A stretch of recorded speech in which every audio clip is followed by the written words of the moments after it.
গাছে তুলে মই কেড়ে নেওয়া প্রবাদটা আমাদের সবারই কিন্তু চেনা, কিন্তু এই প্রবাদটা এখন কেন বলছি আপনাদের? বলছি কারণ মতুয়াদের সঙ্গে ঠিক এমনটাই হয়েছে।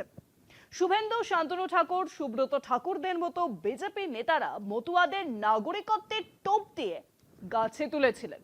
তারপর কোর্টের অর্ডারে মই হারিয়ে গেছে বিজেপি নেতাদের। এখন সমগ্র মতুয়া সমাজের ক্ষোভের লক্ষ্য বিজেপি। তাদের নাগরিকত্ব সংকটে, তাদের অস্তিত্বই আজ বিপন্ন। তাই মতুয়ারা ক্ষুব্ধ। মতুয়াদের প্রতিটা মুহূর্ত এসআইআর আতঙ্কে কাটছে। বঙ্গে এসআইআর বোধহয় বুমেরাং হয়ে গেরুয়া শিবিরেই হানা দিয়েছে।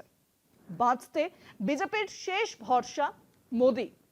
রানাঘাটে প্রধানমন্ত্রী সভা করবেন 20শে ডিসেম্বর, কিন্তু মোদি কি মতুয়াদের মন পেতে সফল হবেন? প্রশ্ন উঠছে। তাদের নাগরিকত্ব সংকটে, তাদের অস্তিত্বই বিপন্ন। মতুয়ারা আজ ক্ষুব্ধ। বঙ্গ বিজেপি আজ হারে হারে টের পাচ্ছে মতুয়া সমাজের সামনে একের পর এক মিথ্যার গাজর ঝোলাবার পরিণাম কি হতে পারে। এসআইআর আতঙ্কে প্রতিটা মুহূর্ত কাটছে মতুয়াদের। বঙ্গে এসআইআর বোধহয় বুমেরাং হয়ে গেরুয়া শিবিরেই হানা দিয়েছে। বেসামাল বিজেপিকে সামলাতেই এবার আসছেন মোদি। বাংলায় মতুয়া ভোট পেতে আসরে নামতে হচ্ছে স্বয়ং নরেন্দ্র মোদীকে।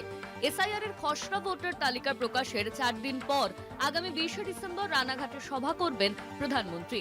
তাহিরপুর মাঠে হবে মোদীর রাজনৈতিক সমাবেশ। মোদীর সভাস্থল বাছাই করা হয়েছে যথেষ্ট তাৎপর্যপূর্ণ ভাবেই। নদিয়ার তাহিরপুর মতুয়া অধ্যুষিত রানাঘাট লোকসভা কেন্দ্রের অন্তর্গত হওয়ায় এই জনসভা রাজনৈতিকভাবে অত্যন্ত গুরুত্বপূর্ণ। এই কেন্দ্রে 40% বেশি মতুয়া ভোট রয়েছে। 2019 ও 2024 সালের লোকসভা নির্বাচনে রানাঘাট কেন্দ্রে জিতেছিল বিজেপি। 2026 সালে বিধানসভা নির্বাচনেও নদিয়া জেলার একাধিক বিধানসভায় যাতে পদ্মফুল ফোটে সেদিকে বাড়তি নজর দিয়েছিল গেরুয়া শিবির। কিন্তু সাধের এসআইআর সব উল্টে দিল। এসআইআর প্রক্রিয়া শুরুর ঘোষণা হতেই বিজেপির বিরুদ্ধে ক্ষোভে ফেটে পড়েছে মতুয়ারা। তারা আদেও আর ভারতের নাগরিক থাকবে কিনা এই প্রশ্নেই এখন দিশেহারা মতুয়াদের একটা বড় অংশ। মতুয়াদের নাগরিকত্ব সংকটে, অস্তিত্ব বিপন্ন। ক্ষুব্ধ মতুয়া সমাজের যাবতীয় ক্ষোভের লক্ষ্য বিজেপি। বাঁচতে বিজেপির শেষ ভরসা প্রধানমন্ত্রী মোদী।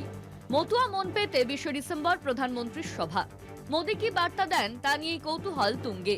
মোদীর সফল হওয়ার সম্ভাবনা নিয়েই প্রশ্ন উঠেছে। এদিকে মতুয়া ভোটে বড়সড় ধাক্কা আসছে, সেটা বুঝতে পেরে সিএএ ক্যাম্প ফর্ম জমা করায় আজগুবি কাজে জোর দেয় বিজেপি। এসব স্রেফ বাজার গরম করার কৌশল।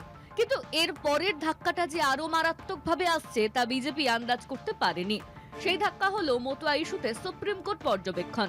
শীর্ষ আদালত স্পষ্ট জানিয়েছে, আগে দেশের নাগরিকত্ব পান, তারপর ভোটার হবেন।